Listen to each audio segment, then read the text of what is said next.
అనగనగా ఒకసారి లక్ష్మీదేవి భూమిపైకి రావడానికి భయపడి విష్ణుమూర్తిని శరణు వేడుకుంది. స్వామీ, మానవుల వద్దకు నేను వెళ్ళలేను.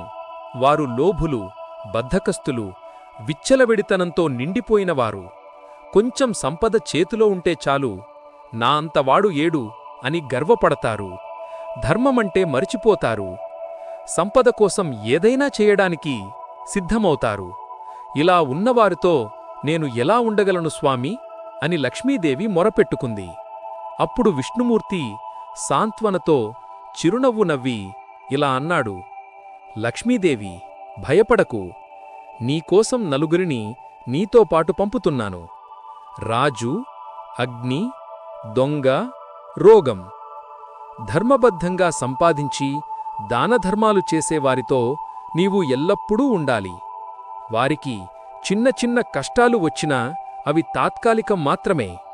ధర్మమే వారిని రక్షిస్తుంది. కాని ఎవరైనా ధర్మాన్ని విడిచి అధర్మంగా జీవిస్తే ఆ రోజునించి నీతో ఉన్న ఆ నలుగురు వారిని పట్టుకుంటారు.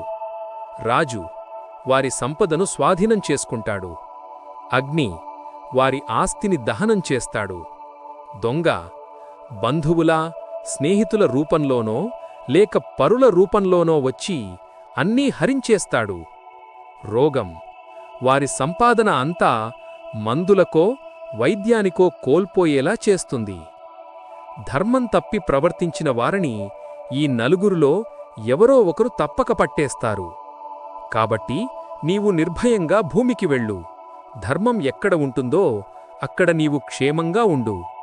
ధర్మం తప్పిన నాడు ఈ నలుగురు నీకు తోడుగా ఉంటారు అని అన్న విష్ణుమూర్తి లక్ష్మీదేవిని ఆశీర్వదించి భూమికి పంపించాడు. ధర్మం ఉన్న చోటే లక్ష్మి నిలుస్తుంది. అధర్మం ఉన్న చోట దుర్భాగ్యం వెంటాడుతుంది.